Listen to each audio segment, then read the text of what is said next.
విజయనగరం జిల్లా గరివిడి మండలం కొండలక్ష్మీపురం గ్రామ పరిధిలో వేసిన శ్రీ శ్రీనివాస రియల్ ఎస్టేట్పై కబ్జా ఆరోపణలు వెల్లువెత్తుతున్నాయి. తప్పుడు పత్రాలు సృష్టించి మా భూములకు ఆక్రమించి లేఅవుట్ను వేసి అమ్మకాలు జరిపినట్టుగా సత్తారు పాపయ్య ప్రజా సమస్యల పరిష్కార వేదికలో జిల్లా కలెక్టర్కు ఫిర్యాదు చేశారు.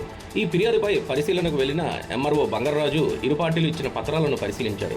ఈ సందర్భంగా తహసీల్దార్ మాట్లాడుతూ ప్రభుత్వ రికార్డుల ప్రకారం ఇరు పార్టీల సమక్షంలో భూమి కొలతలు వేశామన్నారు. ప్రభుత్వ రికార్డులు ఎలా ఉన్నాయో చదివి వినిపించామని తెలిపారు. రియల్ ఎస్టేట్ యాజమాన్యం ఇంకా కొన్ని డాక్యుమెంట్స్ సమర్పించవలసి ఉందని వాటిని కూడా పరిశీలించి రిపోర్టులు తయారు చేస్తామన్నారు. అయితే రియల్ ఎస్టేట్ యాజమాన్యానికి మేము ఎటువంటి భూములు అమ్మలేదని, వారు నకిలీ డాక్యుమెంట్లు సృష్టించి మా భూములు లాగేసుకున్నారని గ్రామస్తులు వాపోతున్నారు.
నమస్కారం.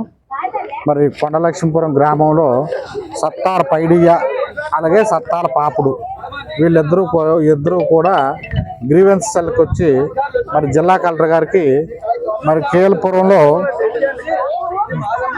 సర్వే నెంబర్ 127లో 7, 8, 9, 11, 14, 16 ఈ నెంబర్లకు సంబంధించి మేము ఎటువంటి ట్రాన్సాక్షన్ చేయలేదు, ఎవరికి అమ్మలేదు, కానీ వేరే రియల్ ఎస్టేట్ కలిసిపోయని చెప్పేసి మమ్మల్ని భూమి మీదకి రానివ్వట్లేదని చెప్పేసి కంప్లైంట్ పెట్టడం జరిగింది జిల్లా కలెక్టర్ గారికి. మరి దాన్ని పురస్కరించుకొని ఆల్రెడీ 2 సార్లు గతంలో ఎంక్వైరీ చేయడం జరిగింది. ఇంకా ఇది పూర్తి స్థాయిలో జరగలేదని చెప్పి ఈరోజు మొత్తం సర్వేయర్లు, ఆర్ఐ గారు, నేను అలాగే బోత్ పార్టీస్కి కూడా నోటీసులు ఇచ్చి ఈరోజు వాళ్ళందరినీ కూడా ఫీల్డ్ మీదకి రమ్మని చెప్పి ఈ భూమిని మొత్తం కొలడం జరిగింది. కొలిసిన తర్వాత ఏదైతే రికార్డు ప్రకారం ఉందో అదంతా కూడా అందరి సమక్షంలో మరి పూర్తి స్థాయిలో చదివి వినిపించడం జరిగింది. వినిపించిన తర్వాత దీనికి సంబంధించి ఎవరైతే శ్రీనివాస రియల్ ఎస్టేట్ ఉన్నారో వాళ్ళు కొన్ని డాక్యుమెంట్లు అంటే రిజిస్టర్డ్ డాక్యుమెంట్లు చూపించారు. అలాగే కొన్ని గొలుసు కట్ రైటింగ్లో ఉండడం వల్ల దాన్ని మళ్ళా రీడ్ చేసి మళ్ళీ సబ్మిట్ చేయమని చెప్పేసి మరి చెప్పడం జరిగింది. ఆ డాక్యుమెంట్ కూడా మరి త్వరలో మనకి సబ్మిట్ చేస్తారు. నెక్స్ట్ ఏంటంటే ఈ డాక్యుమెంట్కి సంబంధించి సార్ ఎవరో అమ్మారు, మాకు సంబంధం లేదు, ఆ సంతకాలు అవి మావు కావద్దు అని చెప్పేసి ఎవరైతే అప్లికెంట్ ఉన్నారో వారు చెప్పడం జరిగింది. ఈ పూర్తి స్థాయిలో డాక్యుమెంట్లన్నీ మా చేతికి వచ్చిన తర్వాత అసలు అమ్మిన వాళ్ళు ఎవరెవరు, అమ్మిన వాళ్ళతో వీళ్ళకి గల సంబంధం ఏంటనేది మరొకసారి పూర్తి స్థాయిలో ఎంక్వైరీ చేసిన తర్వాత దీని మీద పూర్తిగా చర్యలు తీసుకోవడం జరుగుతుంది. ఇప్పుడు ప్రజెంట్ చూసిన దాని ప్రకారం అయితే రికార్డు బోత్ పార్టీస్కి చదివేసి వినిపించడం అయ్యింది.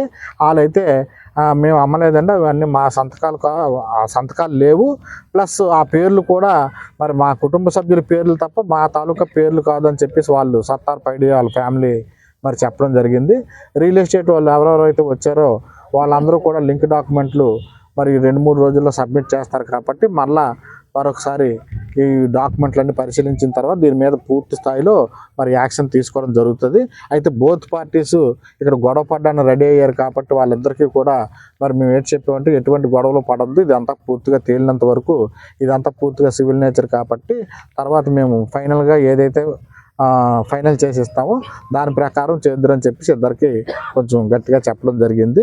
ఇక్కడ ఎటువంటి గొడవలు కూడా పడొద్దని వారికి కూడా మరొకసారి రిక్వెస్ట్ చేస్తున్నాం. దీనికి ఇది పంచాయతీ లేఅవుట్ సార్, ఎటువంటి వడా అప్రూవల్ కానీ లేకపోతే ఇంకా ఎటువంటి ఆథరైజ్డ్ అప్రూవల్స్ అయితే మాత్రం లేవు సార్. ఈ శ్రీనివాస లేఅవుట్ అంటే దగ్గర ఒక 30 ఎకరాల వరకు విస్తరించి ఉంది సార్. ఎంతమందికి